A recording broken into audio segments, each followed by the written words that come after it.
What's happening, guys? Welcome back. This is going to be more of a traditional audio podcast segment. So if you want something to listen to kill time, this is your segment. So I got a few topics I would like to touch on.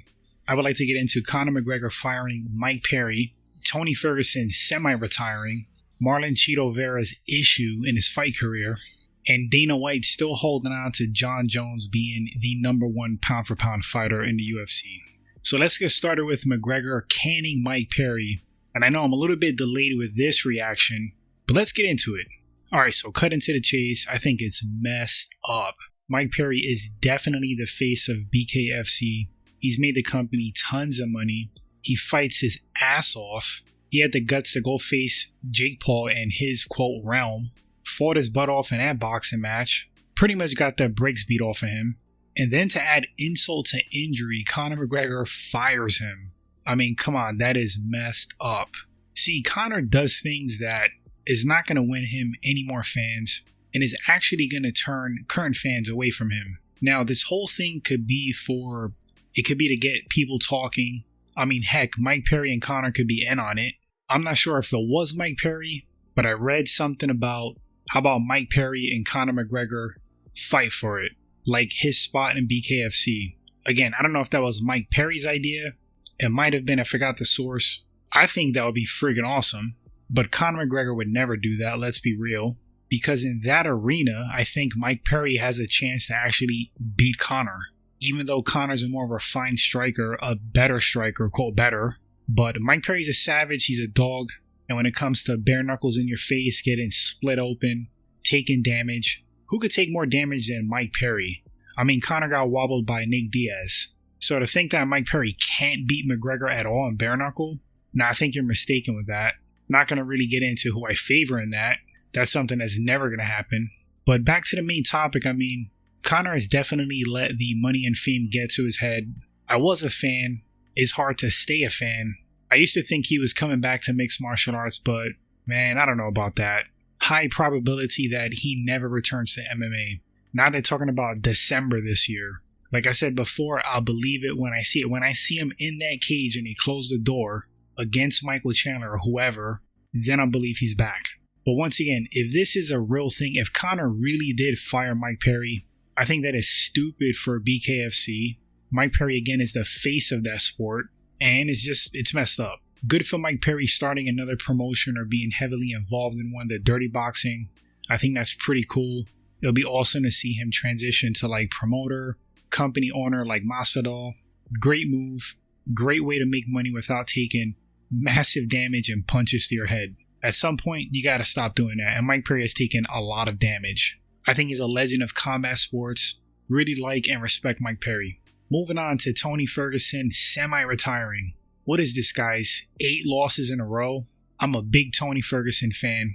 Bringing up the word legend, I mean, Tony Ferguson is a legend of mixed martial arts. That run he went on, craziness. What was it, like 11, 12 fight win streak? One of the best lightweights to ever do it in his prime.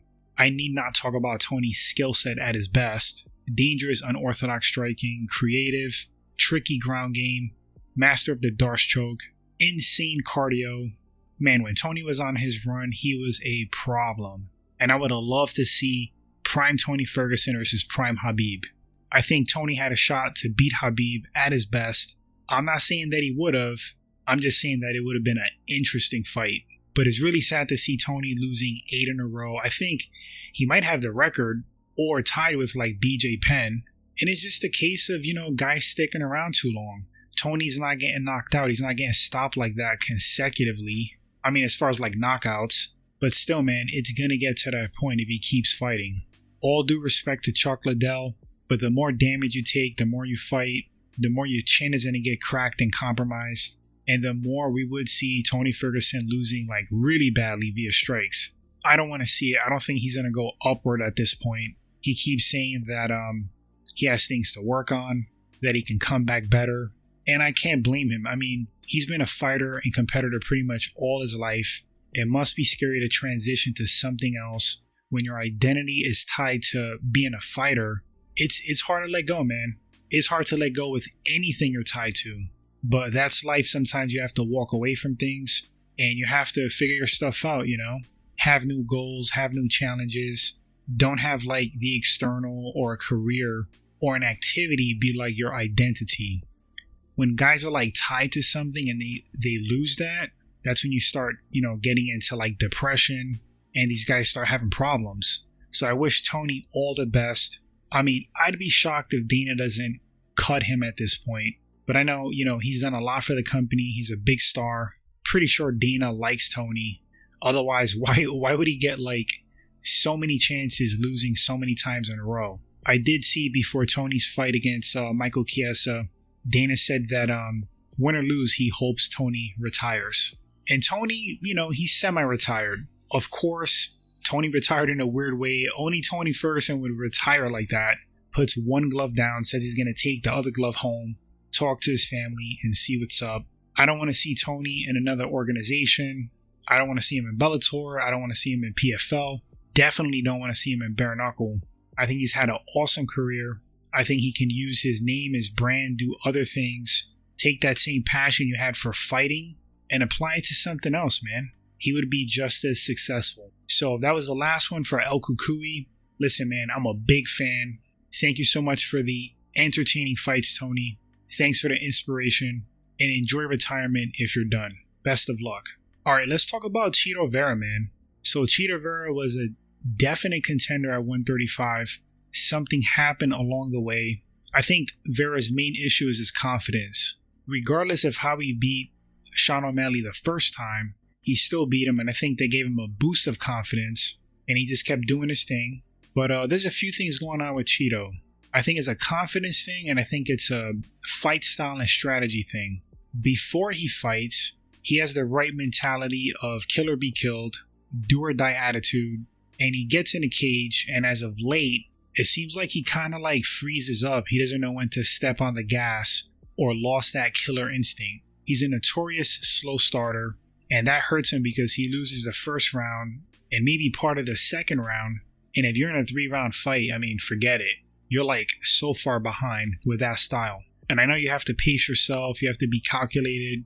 You have to pick your shots. You can't chase like knockouts or finishes. The best way to fight is to fight to the best of your ability with a calm mind. Think about techniques, counters, attacks, responses to things in that cage, and the submissions and knockouts will come. But I think he's like calculating too much, and he's too gun shy right now. So what didn't help was that one-sided fight against Sean O'Malley the second time. I think that really hurt him mentally, and he should have been able to go in there and beat Davison Figueiredo. Figgy's a beast. He's a little gremlin. The guy's a monster. But he was the smaller man, moving up in weight, and I think Chito had the tools to beat Davison Figueiredo. And his main problem in that fight, I don't think he stepped on the gas. He was freezing up. Maybe that was something Figgy was doing. Figgy fought a great fight, but I think that fight was definitely winnable for Chito Vera. So Chito, he got to do some soul searching. I think he has the tools to be successful. He's well-rounded. He's tough. He got a great chin. He just got to get that killer instinct back, in my opinion. Get mean and step on the gas a bit more. Wish him the best. Fun fighter to watch. I hope we see him come back stronger. All right, let's talk about Dana White continuously proclaiming that Jon Jones is still pound for pound number one. I think at this point, honestly, I disagree with that. I think Jon has been inactive, and when you're inactive for an extended amount of time, and guys are out there battling, fighting top contenders, getting finishes, moving up in weight classes, winning belts, winning multiple belts, you got fighters doing great work, active work, and you got a guy like on the sidelines, for whatever reason, it could be due to injury, but if you're out a certain amount of time and you're not getting those fights in, you kind of got to drop down the pound for pound list. I mean, guys are accomplishing greater things than Jon Jones, like in recent times. If you stack up like wins against contenders, winning belts and activity, Jon's recent claim to fame, besides like a stellar career, I mean, who's he lost to really? On paper, Matt Hamill. Let's be real, Jon Jones is undefeated. And look, I get that. I get Dana's point. His last recent accolade is beating Cyril Gane. The whole Francis fight fell off. Francis left the UFC. But Francis was the last heavyweight to have the belt. And Jon, if I'm not mistaken, won the vacant title. Right now you have Tom Aspinall, that's considered in the eyes of many as the actual heavyweight champ. or the guy to beat. I should say that. I think Tom Aspinall is super problematic for John Jones at heavyweight. Right now, to be honest, I would actually favor Tom Aspinall. John is getting older. He's inactive. He's been getting injuries. Tom Aspinall is a natural big heavyweight. That guy's solid, man, and moves so well. Extremely well-rounded. Yeah, Aspinall would be a problem for John Jones. John looks so much slower at heavyweight compared to Aspinall. But getting back on course here, back on path with the topic, John Jones still pound for pound? Dana's whole stance is nobody has defeated him. And like I said, I kind of get his point.